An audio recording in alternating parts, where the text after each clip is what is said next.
Banmi, c'est le podcast qui explore le mélange des cultures occidentales et asiatiques. Je suis Mamson, pose-toi avec nous et écoute ce qu'on t'a préparé.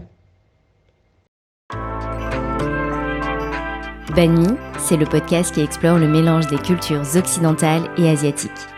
Banmi Podcast se déguste sur le pouce, entre amis ou en famille, à toute heure de la journée, pour partager un bon moment et échanger sur des parcours de vie inspirants liés à l'Asie. Banmi est un podcast créé et réalisé par Linda Nguyen et je vous retrouve un dimanche sur deux pour un nouvel épisode.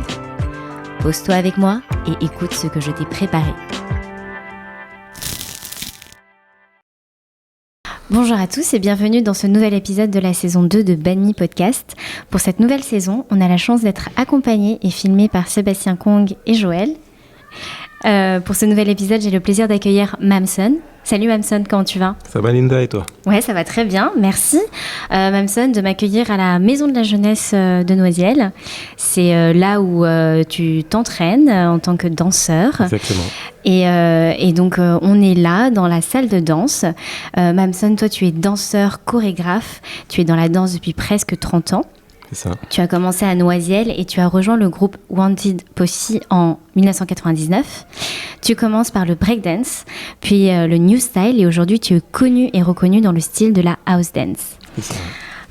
Tu as participé à de grandes compétitions de danse, House Dance International à New York, Cercle Underground, House Dance en Royaume-Uni, Funky Styles, Juste Debout, World Dance Colosseum au Japon, Dance Alive Japon en 2017 aussi, où tu as remporté le titre en solo. Et on t'a vu aussi dans des comédies musicales, dont les 10 commandements dans la troupe de Kamel Wally, le jeu vidéo Just Dance, où tu es danseur et notamment on te retrouve sur le titre Papa Outé de Stromae. Voilà. Donc c'est toi qui danses. On t'a vu aussi avec Run DMC et Aerosmith en tant que danseur. Et on t'a vu dans le dernier clip de Shakira, qui s'appelle Don't Wait Up, pour tes pas de house dance. Dis-moi, Mamson, comment est-ce que tu t'es retrouvée dans le clip de Shakira et pourquoi elle a aimé tes petits pas de house dance ? Déjà, comment elle m'a contacté ? En fait, ça a commencé avec... elle voulait mettre de la house dance dans son clip. Voilà. C'était une première, parce qu'elle n'a jamais mis de house dance dans ses clips. Jamais mis de la house dance. Et elle est très ouverte comme artiste. Donc du coup, même moi, j'étais étonné qu'elle connaissait la house dance. Ouais. Ça veut dire qu'elle regarde ce qui se passe dans la communauté des danseurs. Et ensuite, elle a demandé conseil à sa chorégraphe et à son réalisateur. Et les deux, sans se connecter, voilà, et ils m'ont recommandé. D'accord. Voilà. Ils ont recommandé la même personne et c'était toi. Voilà, ouais. Okay. Donc elle a demandé au réalisateur, toi, à qui tu penses ? Le réalisateur dit Mamson. Et elle demande à sa chorégraphe, moi je te conseillerais Mamson, mais sans se concerter. Ok. Et du coup, voilà, top. Elle a dit, bon, c'est parti alors. Donc elle a visionné mes vidéos et tout, et ensuite j'ai été contacté par Instagram. Et au début, j'y croyais pas trop, je pensais que c'était une blague. Parce que souvent, les danseurs font des blagues comme ça. Ah, sérieux ? Ah oui. Entre eux ? Entre eux, ouais. Ah ouais, d'accord, sympa. Donc, moi, je suis très méfiant. Ouais. Et du coup, j'y croyais pas. Et ensuite, il y a un danseur qui m'a appelé, il me dit on te contacte pour Shakira. Ok. Donc, j'ai donné ton numéro. Je dis, c'est cool et tout. Et du coup, j'ai été contacté et après, l'aventure a commencé. D'accord. Voilà. Et comment ça se fait qu'on voit de plus en plus de house dance du coup dans les clips ? Enfin, moi, personnellement, je connaissais pas tellement. Mais comment tu l'expliques ? Déjà par la beauté de la danse, on va dire. Pour moi, je trouve que c'est une danse qui est super belle et on va dire accessible. Même il faut du temps pour le comprendre, ça reste une danse accessible. Comment elle se différencie de ce que tu faisais avant, du new style et du breakdance pour les gens qui connaissent pas trop la danse ? En fait, c'est basé sur les jeux de jambes. D'accord. Voilà, c'est basé sur les jeux de jambes avec des steps et c'est un mix de pas mal de danses. Voilà, comme les claquettes, comme les danses africaines, caribéennes. Okay. C'est vraiment un mélange de... Salsa, voilà, c'est vraiment un mix. Ok. Et comment est née la house dance ? Est-ce que tu as un peu les origines de... La house dance, déjà, il y a la house music. Ouais. Voilà. Qui est arrivée à Chicago, Détroit, New York. Et c'est par la suite que la house dance est arrivée. Particulièrement à New York. Ok. Voilà, ouais. C'est là où ça s'est développé dans les clubs. Voilà, parce que faut dire que la house dance ne fait pas partie de la culture hip-hop, mais la culture clubbing. Ouais. Voilà, et voilà, ça s'est fait dans les boîtes de nuit. Voilà, house music. Ouais, et petit à petit, en fait, t'as la culture hip-hop qui a commencé à pratiquer voilà, cette danse, justement parce qu'il y avait pas mal de mix dans les boîtes de nuit, de culture dans les boîtes de nuit, et ça a créé la house dance, et le mix des cultures a créé voilà, la house dance dans les clubs house. Ouais. Tu avais une petite anecdote que tu m'as dit en off concernant les danseurs de hip-hop qui allaient dans les boîtes de nuit de la... Voilà, ouais, parce que oui, c'est un danseur américain qui m'en a parlé. En fait, ils allaient dans les boîtes de nuit hip-hop pour danser, mais des fois, il y avait des coups de feu, ça tirait dans tous les sens. Et eux, ce qu'ils voulaient, c'était juste s'amuser. Donc du coup, ils ont décidé d'aller dans les clubs house, où là, les gens dansent, partagent, s'amusent. Et c'est ce qu'ils recherchaient les danseurs en gros. Ouais. Et c'est comme ça aussi que la house dance a évolué. Ouais. Parce que c'est pratiquement... la plupart des danseurs sont des danseurs hip-hop. Les house dancers. Ils viennent du milieu hip-hop. Comme toi, quoi. Voilà, comme moi, Voilà, comme moi. Ok. Ouais, donc ça a fait un beau mariage, en fait, de cette danse et une évolution, en fait, de la house dance. Voilà, c'est ça, oui. Ok. Alors toi, tu as commencé dans le 77, donc ici, à Noisiel. Ici, à Noisiel, oui. Et on te retrouve partout dans le monde maintenant, en Europe, en Asie, aux États-Unis. Tu donnes des workshops. C'est ça, oui. Qu'est-ce qui... Pourquoi les Asiatiques, par exemple, demandent à avoir des workshops avec toi, Mamson ? Qu'est-ce qui te différencie des autres danseurs de house dance asiatiques, par exemple ? En fait, généralement, quand les Asiatiques t'invitent, c'est qu'ils veulent avoir quelque chose qu'ils n'ont pas. Soit c'est... pour ma part, c'est ma créativité, ma danse, mon groove, mon énergie. Voilà, c'est ce qu'ils voulaient prendre de moi. Donc, moi, c'est ce que j'aurais apporté. Parce que, techniquement, ils sont top. Ouais, ils sont top. On n'a rien à dire, c'est des bosseurs. Donc, du coup, quoi qu'il arrive, il y aura un bon résultat. Après, le côté organique, le côté... on va dire, feeling, vivant et tout, c'est ce qu'ils recherchent en fait. Ils cherchent toujours à évoluer, mais dans le bon sens. Donc, ils font appel à des danseurs américains ou français. Voilà, ils m'ont appelé, ils m'ont contacté pour ça. Et du coup, ça s'est fait naturellement. Et du coup, j'y allais pratiquement 2-3 fois par an. Voilà. Est-ce que ça s'apprend le feeling, le côté groove, le côté organique, ou c'est quelque chose que tu as en toi ? C'est quelque chose qu'on a en soi, mais on peut l'expliquer, Ça ne s'explique pas forcément par des mouvements, mais des fois, il faut parler. Voilà, il faut se dire que voilà, il ne faut pas trop réfléchir, il faut se laisser aller, il faut juste apprécier le moment, voilà, de prendre des risques. Voilà, pas toujours être propre. Voilà, des fois, on est trop propre et du coup, c'est des fois trop carré. Voilà, des fois, il faut qu'il y ait l'instinct naturel qui revienne et... Voilà, quand on aime un son, on a le réflexe de bouger la tête. Ouais. Voilà, c'est la même chose pour la house. Si on entend un son, on est là, on commence juste à bouger, mais sans apprécier la musique, ça va se sentir. Ouais. Voilà, que tu as de la retenue et tout. Exactement, oui. D'accord. Oui, du coup, tu es souvent allé au Japon. Oui, c'est ça. Et tu as aussi fait une compétition avec un de tes adversaires. Hiro, voilà, du Japon, oui. Alors, Hiro, c'était mon adversaire. À chaque fois que je participais à des compétitions internationales, que ce soit en Allemagne, en France ou même au Japon, soit on s'affrontait en finale, soit il gagnait, soit je gagnais. C'était vraiment... l'un ou l'autre. L'un ou l'autre. C'était fort, hein, parce que là, on se donnait à fond. On savait qu'on allait se rencontrer et voilà, quoi. Je crois que... On doit être à 6 contre 7. 6 victoires contre 7 victoires. Je crois que c'est lui qui a 7 victoires. Et voilà, mais tout en restant bons amis. C'est-à-dire qu'à la fin du battle, on se voit, on se dit bon, t'as gagné là, mais la prochaine fois, ce sera moi. Je ne me laisserai pas faire. Donc voilà, bon esprit. Et après, on s'est dit un jour, pour participer au Juste Debout, on s'est dit pourquoi pas le faire ensemble. Ça va, donc là, tu n'étais pas avec ton groupe avec Non. Là, j'avais décidé. Non, je l'avais. En fait, je l'avais gagné en 2012 avec mon groupe, Wanted. C'était une finale Wanted, Sierra Steppers. Donc on était en famille. J'ai gagné. L'année d'après, j'étais jury. Et généralement, les gens, ils aiment bien parler, ils aiment bien dire, une fois que tu es jury au Juste Debout, t'en fais une carrière. Et moi, je n'étais pas trop d'accord avec ça. T'as dit non ? Je me suis dit, non. C'est-à-dire que j'avais gagné en 2012. jury 2013 et je vais essayer de le gagner en 2014. D'accord. Donc du coup, j'ai décidé de le faire avec Hiro du Japon. D'accord. Et c'était la première fois qu'il y avait un Français qui faisait un duo avec un Japonais comme ça ?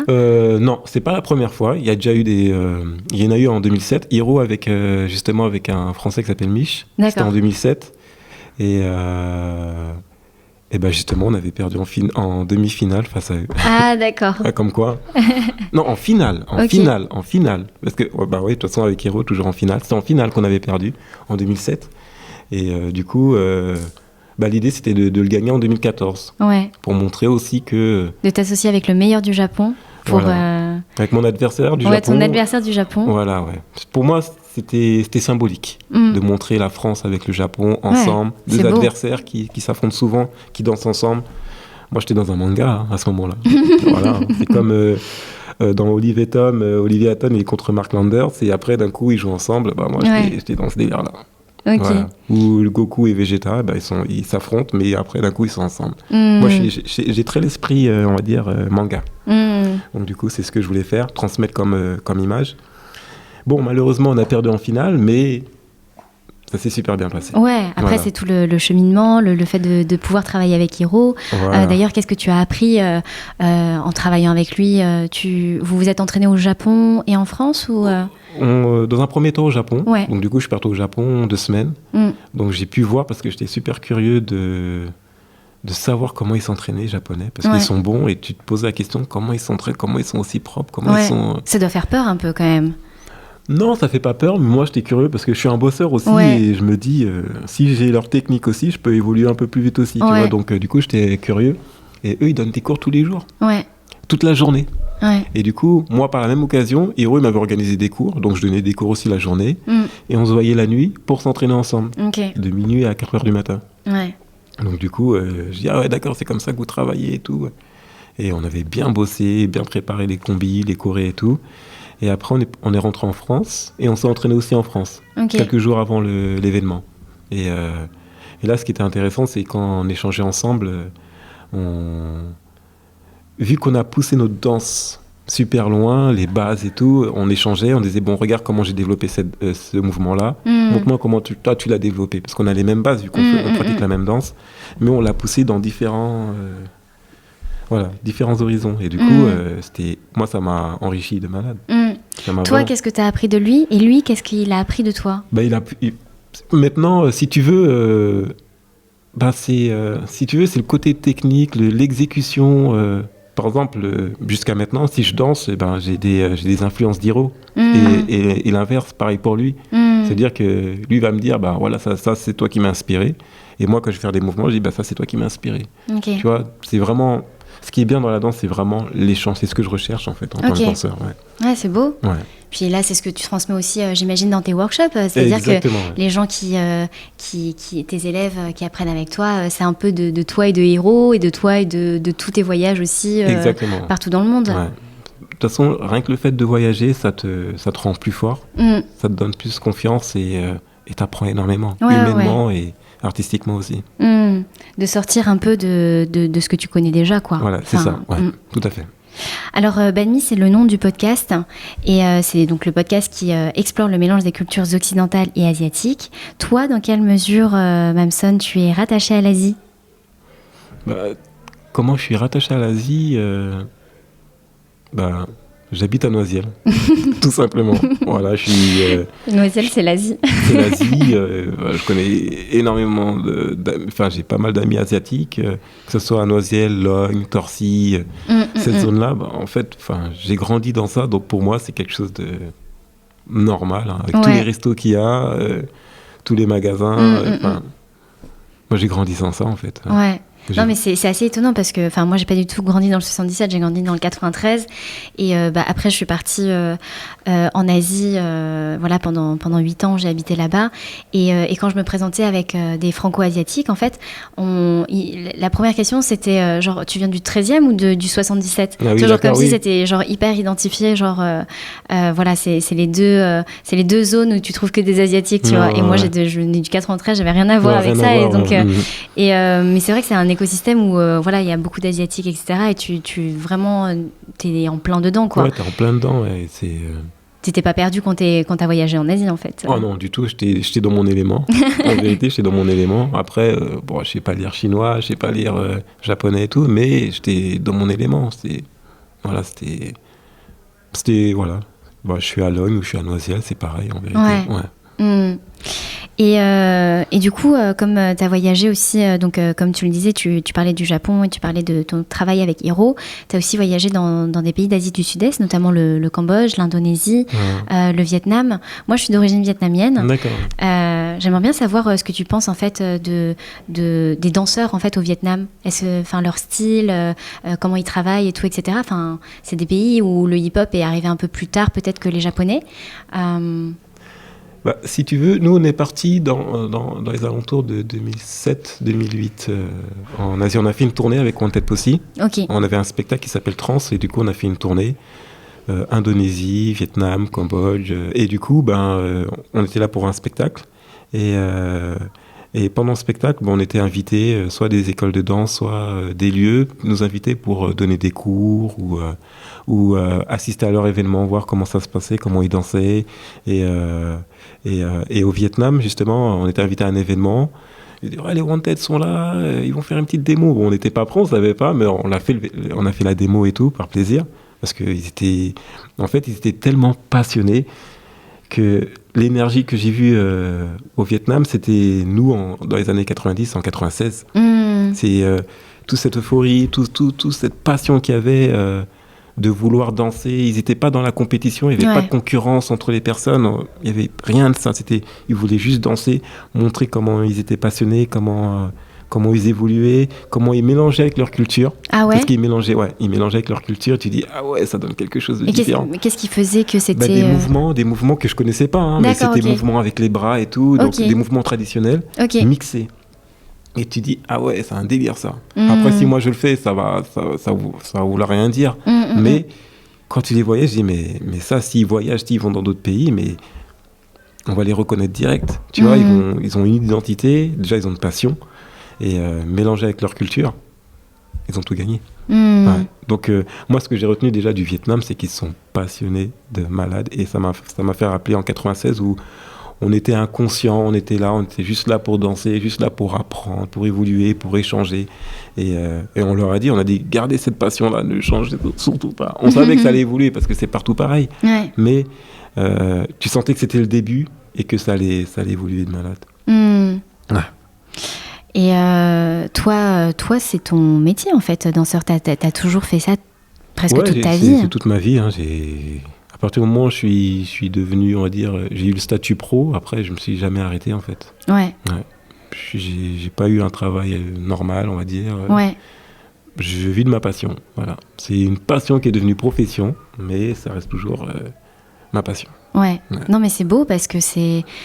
Parfois, on est passionné quand on est plus jeune et on se dit, on a un peu la pression des parents et on se met aussi une pression sociale nous-mêmes quand on voit nos amis faire d'autres métiers un peu plus normés dans des bureaux, des choses comme ça, où on se dit non mais je peux pas continuer à faire ces choses-là. Et toi, ça met la pression au début. Ouais. Pour être honnête, ça met la pression quand tu es à fond dans ta danse et les gens ils te comprennent pas. Hein. Tu es enfermé dans une salle, des fois tu es tout seul, des fois tu es avec des amis et tout. Mais ils ne comprennent pas le fait d'être enfermé dans une salle et t'entraîner. Or que c'est une passion juste de s'entraîner, apprendre à évoluer. Tu dis, avant, tu n'arrivais pas à faire ça. Maintenant, tu arrives à le faire. Tu vois, c'est plein de choses. Tu dis, OK, si je peux faire ça, je peux faire ça. Si je peux faire ça, je peux faire ça. Et tu évolues, tu t'arrêtes jamais. Tu te rends même plus compte que tu as pris des années et tout et que tu as évolué. Et après, quand tu commences à voyager, à rencontrer des artistes, à faire énormément de choses, là, tu te rends compte, tu te dis, j'ai bien fait de ne pas m'arrêter en fait, parce que ça m'a permis de... Peut-être j'étais enfermé dans la salle pendant que les gens allaient au cinéma, s'amusaient et tout. Moi j'étais enfermé dans une salle, mais ça m'a permis de voir le monde entier en fait. Donc, c'est beau. Ouais, ça m'a... Oui, du coup, je ne m'arrête pas, je continue. Et tes parents t'ont toujours soutenu, comment ils voyaient leur fils en fait, vraiment être passionné et concentré que sur la danse. Et je sais pas comment t'étais aux études, mais...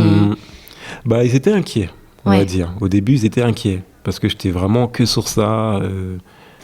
Voilà, et après, c'est compréhensible, parce que les parents, ils veulent toujours du bien, tu vois. Ils veulent que tu aies tes diplômes, que tu puisses avoir une bonne situation et tout. Et moi, j'étais vraiment omnibulé par la danse, sans savoir où j'allais. Mon but, c'était pas de devenir professionnel, mais j'avais que ça en tête. Et après, c'est au fur et à mesure que ça a évolué.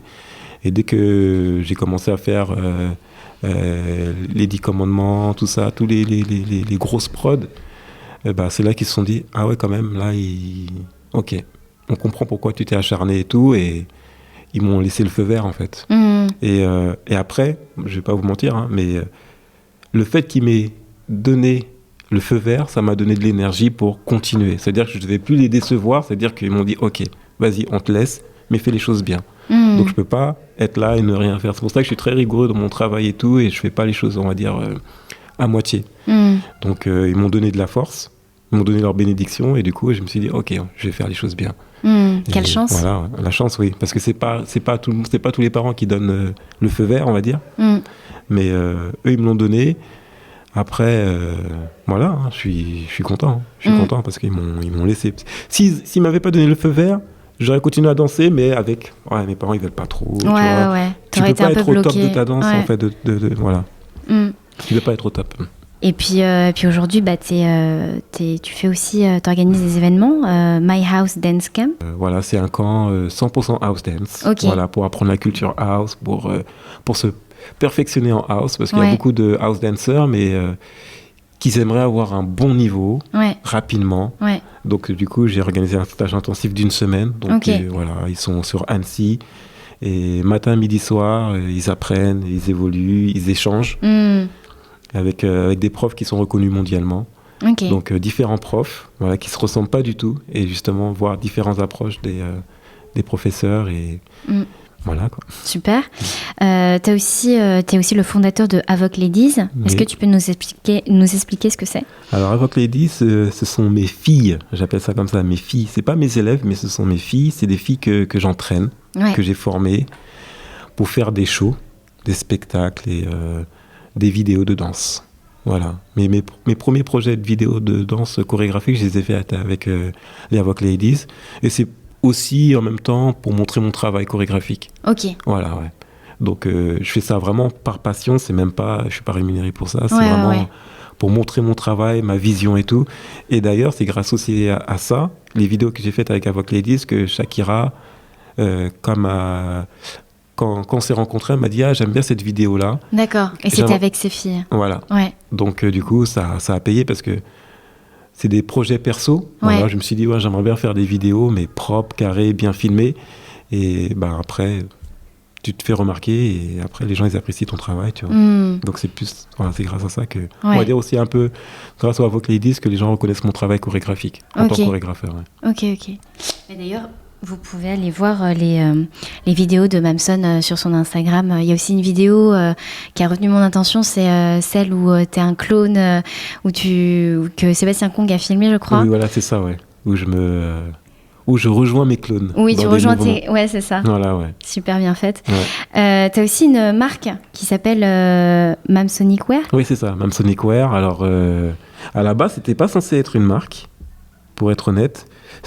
En fait, pour un événement, il y a un ami qui a fait des, on va dire, des dessins. Par exemple, on était 3 jurys pour un événement, et c'est lui qui devait s'occuper du flyer. Donc, il a fait 3 dessins des 3 jurys. Et j'ai vu le dessin, je dis mais ça fait trop bien, ça fait trop manga et tout. Et j'ai dit tu peux me faire quelque chose avec ça, tu peux me faire un logo. J'ai essayé de me représenter avec ce logo-là. Il m'a dit ok. Donc, il a fait le logo et tout, et j'ai vu, j'ai dit mais c'est trop bien et tout. Et après, il m'a conseillé de le mettre en t-shirt. Donc, j'ai mis en t-shirt un jour. Et j'ai donné un cours. Et après, les élèves, ils disent, mais où je peux trouver ce t-shirt-là ? Et en fait, ça s'est fait comme ça, naturellement. Et du coup, je me suis dit, il n'y a pas de t-shirt comme ça. J'ai fait comme ça et tout. Et c'est comme ça que ça a évolué. C'est comme ça que ça a évolué. Donc, du coup, j'ai mis ça sur des t-shirts. J'ai floqué. Enfin, j'ai fait plusieurs exemplaires. Et à chaque fois que je donne des cours à l'étranger, en France comme à l'étranger, les gens ils achètent. Je me suis dit ah oui d'accord, donc je peux faire un petit business comme ça. Ouais. Tant mieux. Donc on va en profiter un peu et voilà quoi. Ok, trop cool. Quel est ton regard sur l'évolution de la danse aujourd'hui ?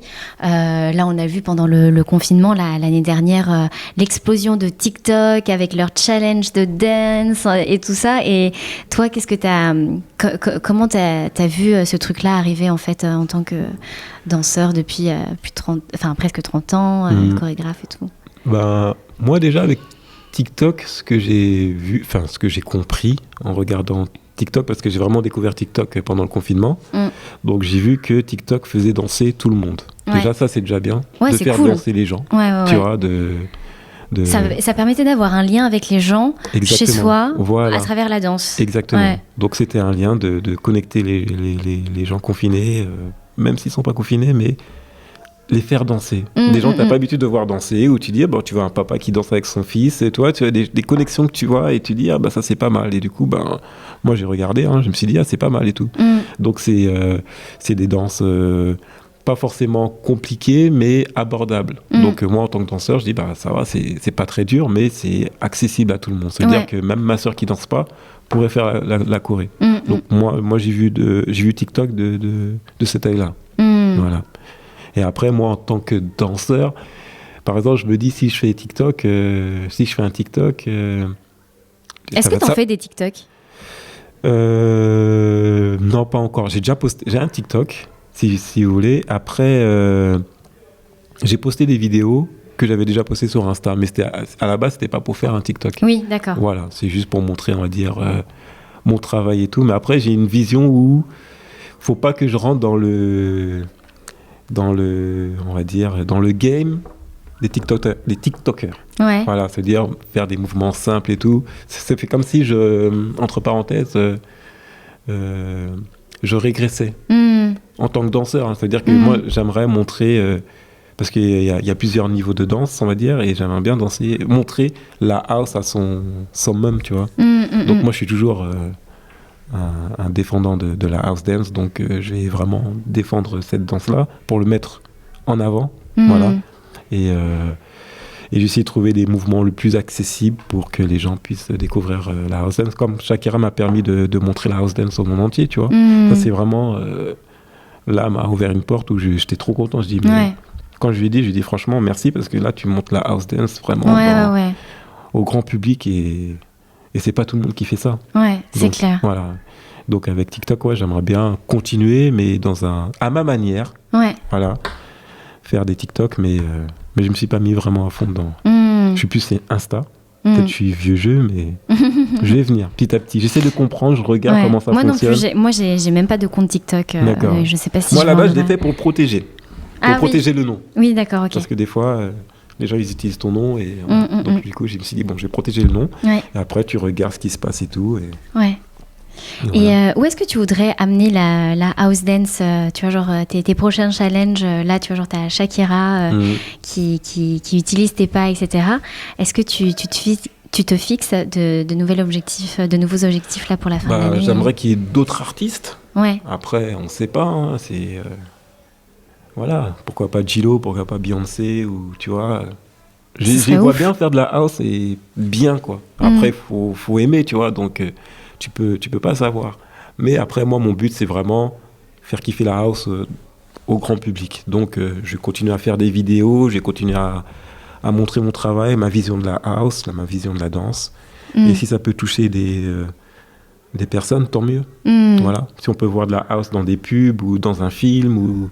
peu importe, mais voilà, je suis tellement passionné de la house dance que voilà, j'aimerais qu'on voit de la house dance partout, tu vois. Pas comme effet de mode, mais vraiment comme que les gens s'intéressent et qu'ils regardent qu'il y a d'autres danseurs, d'autres bons danseurs, parce que je suis pas seul, il y a énormément de bons danseurs. Mais d'accord, on peut danser la house comme ça, et les gens fassent leur avis, quoi. Ouais. Qu'est-ce que tu transmets à tes élèves pendant tes workshops ou tes cours sur tu vois, genre ce qu'ils doivent garder à travers la danse ? Alors pour moi, ce qui est super important, c'est la connexion que tu peux avoir avec la musique. Voilà. C'est-à-dire que faut qu'on sente que que tu es connecté à la musique. Tu n'es pas juste concentré à faire des mouvements. Voilà. Et plus tu es connecté avec la musique, plus les gens sont connectés. Et moi, dans un premier temps, c'est ce que j'aimerais leur transmettre. Et après, parce qu'on apprend des pas, des mouvements, mais les mouvements, voilà, c'est répétitif. Mais une fois que c'est répétitif, qu'on n'ait plus besoin de réfléchir, que ça devienne automatique en fait. C'est-à-dire qu'on se rend même plus compte qu'on a sorti le mouvement, mais que les gens se lâchent. Voilà, vraiment que les gens se lâchent, s'amusent. Parce que plus on voit des gens s'amuser en danse, plus moi j'apprécie énormément. Peu importe la technique, même si la technique c'est pas du high level, je me dis, la personne s'est amusée. Et moi j'ai apprécié regarder ça. C'est vraiment... voilà. Et j'aime bien, le challenge, c'est apprendre quelqu'un qui ne sait pas danser et qu'au final sait danser quelques mois après. Ça, c'est le challenge que j'aime bien. C'est-à-dire même des gens qui ne croient pas à ces personnes-là, je dis ok, viens, je vais t'entraîner, je vais te former. Si tu es passionné, c'est tout ce que j'ai besoin. Et après, je forme la personne et après, ça devient un grand danseur. Ça, c'est ma mission. Ça, c'est ce que j'aime bien faire.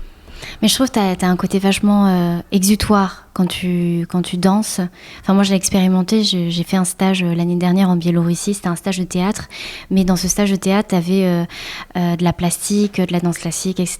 Et en plastique, c'était de la danse où vraiment, il n'y avait pas de mouvement. C'était juste, tu vois, fallait se connecter à ce qu'on voulait, à ses émotions. Et juste, tu laissais ton corps s'exprimer avant même de réfléchir à ce que tu voulais faire. D'accord, ouais. Et je trouvais que justement, avoir ce concept-là de son corps et des choses te permettait de relâcher énormément. Tu vois, genre de... Ça aide. Ça aide énormément, ouais. Ça aide. Après, c'est des choses qu'on ne montre pas forcément dans les cours hip-hop. Ouais.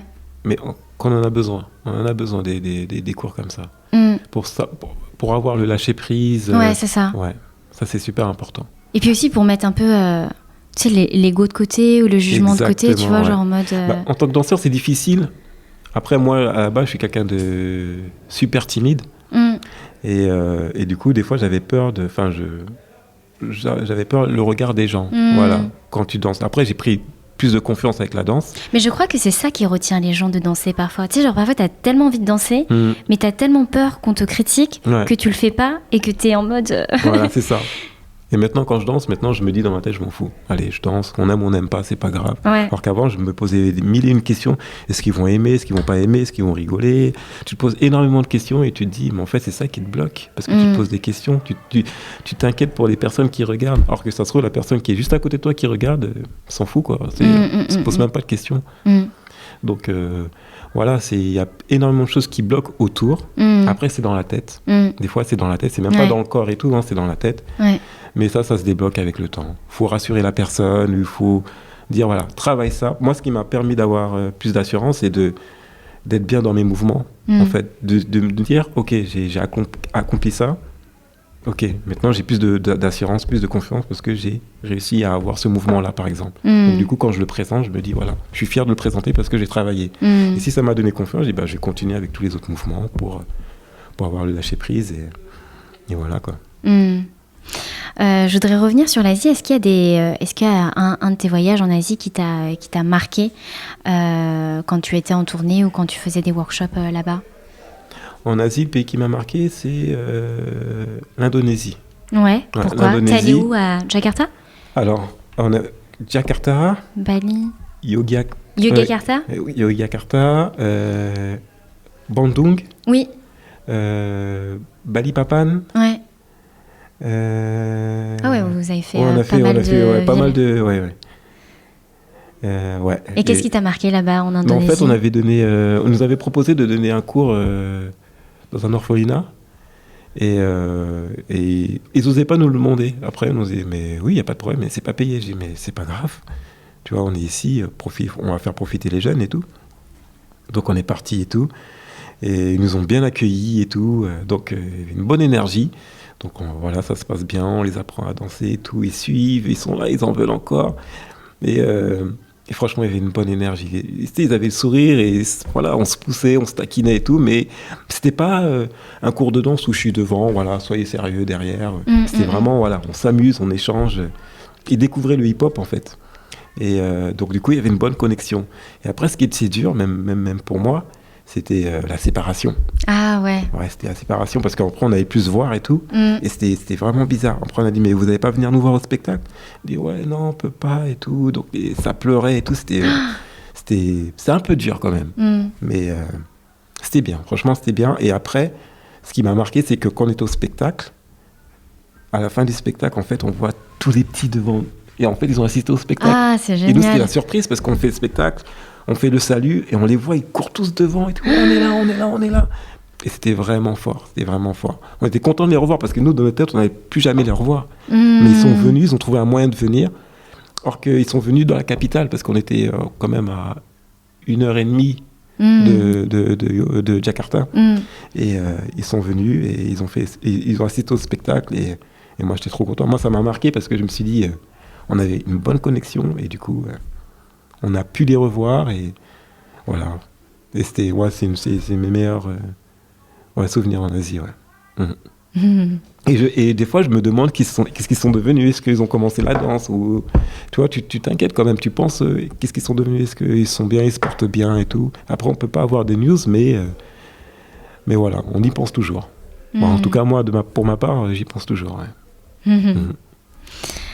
Alors, banh mi, c'est le nom du podcast. Est-ce que tu manges des banh mi, Mamson? Je pense que j'en ai mangé. Après, des fois, j'ai dû en manger, mais des fois, les noms, tu vois. Banh mi, c'est le sandwich où genre t'as des carottes, du concombre, et après, soit t'as de la viande de porc, tu peux avoir du poulet, ou tu peux avoir genre du tofu, tout ce que tu veux, quoi. Si, j'en ai mangé, ouais. Après, les noms, moi, c'est... Mais oui, j'en ai mangé. Ouais. D'accord. Bah oui, attends, t'habites dans le 77, obligé. Ouais. Et est-ce que tu as un plat qui représente un peu ton plat un peu de comfort food que tu aimes manger chez toi, quand tu rentres chez toi après tous tes voyages? Chez moi? Ouais. Tu parles d'un plat asiatique ou un plat... Un plat que tu aimes manger toi après, chez toi, pas forcément asiatique. Hein. Ah bah moi, il y a un plat... Bon, après moi, c'est un plat africain. C'est le mafé, c'est le... Tout simplement, le mafé. Moi, je kiffe le mafé, je suis fan du mafé. Donc, je mange beaucoup de mafé. Tout ce qui est avec du riz, voilà, moi, je suis dedans. Ouais, on se rejoint alors, voilà. Pays asiatique. Ah, oui. Le riz, quand il y a du riz, moi, je suis bien. Ouais. Je suis plus riz que nouilles, mais le riz, c'est... Est-ce que tu mets du Maggi? Oui. Ah. Des fois. Des fois, je dis, je vais mettre du Maggi, des fois, j'en mets pas. Je choisis. J'ai allé aujourd'hui, j'en mets pas. Voilà. Ok. Est-ce que tu as des dernières découvertes asiatiques, qu'elles soient en termes de films, de musique, de plats, de tout ce que tu veux en fait, de danseurs peut-être Alors, hier j'ai regardé un film sur Netflix, ça s'appelle Kenshin. Ok.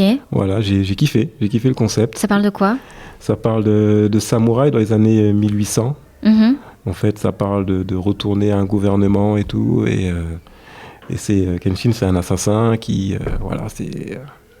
ça parle de mort et tout, mais c'est super intéressant. Okay. C'est historique. Et j'ai regardé ça juste hier soir. Ouais. Comme quoi... Donc j'aime bien tout ce qui est asiatique. On m'a proposé ça sur Netflix, j'ai dit allez, on va regarder ça. Ça a duré 2 heures, mais j'ai tenu le coup, j'ai regardé. C'était le soir. J'ai regardé, j'ai dit ok, pas mal. Et tu disais que tu étais à fond dans les mangas, les choses comme ça. Moi, je suis un fan de mangas. Et pourquoi qu'est-ce qui t'attire en particulier dans je sais pas.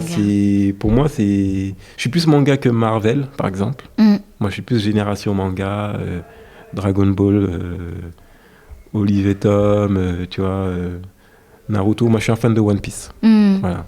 Mais après, ce qu'ils ont en commun, c'est qu'ils ont leur propre personnalité, leur propre, on va dire, propre pouvoir. Et c'est ce qui me pousse à être original aussi. Tu vois, c'est-à-dire que dans ma danse, je suis dans un groupe Wanted où notre politique, c'est d'être original. Déjà, être un groupe original, mais chaque personnage dans le groupe doit être original. Okay. Donc, faut pas qu'on se ressemble. Okay. C'est-à-dire il faut qu'on ait des différents... C'est vraiment vos valeurs, quoi. C'est la valeur du groupe. C'est vraiment ça. Donc, on l'a poussé au maximum. Et moi, je me suis inspiré des mangas pour ça. Voilà, je me dis, voilà, moi, j'ai mon pouvoir. Voilà, je suis grand, je suis fin. Je peux pas avoir le même pouvoir que B-Boy Junior, par exemple. Lui qui est dans les bras, qui fait des pompes sans les jambes, tu vois.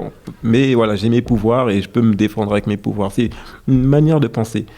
Voilà. Et moi, je suis très manga par rapport à ça. Ça veut dire que aussi dans les entraînements, comment Naruto il s'entraîne, comment il s'acharne, pareil pour dans One Piece, Luffy, comment il s'entraîne, comment il devient fort. Toi, ils sont pas forts du jour au lendemain comme ça. Ou Goku, tu vois, c'est des gens qui s'entraînent, qui s'acharnent et qui a un résultat. Bah, du coup, moi, je me dis, si je fais ça avec la danse, ça peut peut-être marcher. Bon, c'est dur, hein, je vais pas te mentir, c'est super dur, mais ça me motive. Voilà, c'est pour ça que je suis très manga et voilà. Et après, quand tu regardes les mangas, il y a toujours les gentils, les méchants. Nous, par exemple, moi dans ma tête, je me dis, eux, considère-le comme le méchant et voilà, c'est un boss et tu dois l'affronter. Il faut que tu sois fort. Si t'es pas assez fort, retourne t'entraîner, tu reviens. Et c'est ce que je fais dans la danse. Je vois quelqu'un qui est super fort en danse, je me dis, il est chaud. Mais là, si je l'affronte, je vais perdre. Donc, je vais continuer à m'entraîner dès que je me sens prêt. Tu t'arrêtes jamais sur tes acquis, quoi. Enfin, non, tu veux jamais. toujours... Non. Toujours aller plus loin, plus fort. Exactement, ouais. Quels sont tes prochains challenges, Mamson ? Alors, de base, j'aime pas trop parler de mes challenges, tu vois, parce que, voilà, après, par exemple, j'ai gagné tous mes battles, en gros, sauf un. Il y a un battle que j'aimerais gagner, que j'ai pas réussi, mais il faut que je m'entraîne un peu. C'est le House Dance Forever à Amsterdam. Bon, j'ai déjà été en finale et tout, demi-finale, mais j'ai jamais réussi à avoir ce titre. Pour moi, il est important parce que c'est là où il y a tous les meilleurs house dancers qui s'affrontent. Donc, j'aimerais bien l'avoir. Mais là, je sais que j'ai besoin de m'entraîner, donc il faut que je m'entraîne un peu plus. Voilà, après, comme challenge, j'aimerais bien faire une pub, une publicité où je fais de la house. Ce serait top. Ce serait top, ouais. Bon, on verra, hein, après, faut faire des castings, faut postuler, tu vois. On verra. Après, c'est juste des rêves, tu vois, mais ça me permet de m'entraîner pour. De continuer à avancer. Voilà, oui, voilà. Ouais. Toujours se donner des objectifs, après faire pas mal de projets vidéo de danse. Montrer je travaille beaucoup avec Seb. Donc on se parle, on dit on aimerait bien faire ça, pourquoi pas faire ça c'est du jamais vu. Voilà, par exemple, la dernière vidéo que j'ai fait avec Seb, ça s'est jamais vu en danse. Ça s'est déjà vu, on va dire, juste des personnes qui marchent, qui vont à droite, à gauche, mais pas en danse. Et du coup, on a décidé ensemble de faire ce projet-là. Et ça a fonctionné parce que tous les gros spots de danse ont partagé la vidéo et ça a bien marché, quoi. Top. Ouais. Est-ce que tu voudrais terminer par une musique ? Une musique, ouais. Laquelle ? De Jazztronic. Je suis fan de Jazztronic. Ouais. C'est un groupe de house, électronique, jazz japonais. Ah ouais ? Ouais. Trop bien. Je suis vraiment fan. Et est-ce qu'il y a un titre ? Samouraï. Samouraï. Ouais. Ça, c'est... En fait, ce son-là, la première fois que j'ai entendu ce son-là, c'est la première fois que j'ai eu, on va dire, un coup de foudre musical. Waouh. Ouais. C'était au June. Ils l'ont passé le son au June. Ok. J'entends le son. Ça monte, tranquille. Je dis, mais trop bien, c'est quoi ce son ?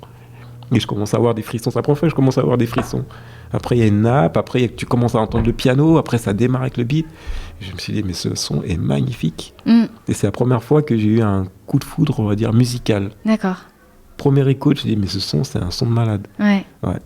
Merci pour le partage. Merci à vous. Merci Mamson. Écoute, c'était un réel plaisir de t'avoir reçu sur Banni Podcast. Moi de même, surtout que j'ai pas l'habitude de faire des interviews et tout, donc je suis assez timide. Donc merci. Là tu l'étais pas et j'étais un peu dans mon élément, mais bon. Non mais c'était trop bien. Et je crois que tu vas me montrer quelques pas de danse, c'est ça ? Avec plaisir. Ok, c'est parti. C'est parti. J'espère que vous avez aimé cet épisode. Vous pouvez lui donner de la force en vous abonnant à Banni Podcast, en le partageant autour de vous et en lui mettant des étoiles sur votre plateforme de podcast préférée. Si vous avez des idées pour les invités, si vous avez des commentaires, vous pouvez m'écrire sur la page Instagram ou Facebook banni.podcast ou sur ma page perso Linda Nguyen. Merci aux 237 contributeurs du crowdfunding qui ont permis de lancer la saison 2. Merci à vous qui écoutez Banni Podcast, qui le partagez à ceux que vous aimez, et pour vos bonnes ondes, et à bientôt pour les prochains épisodes. Pour ne louper aucun épisode, abonnez-vous à Banni Podcast sur YouTube, Spotify, Apple Podcasts ou votre plateforme de podcast préférée.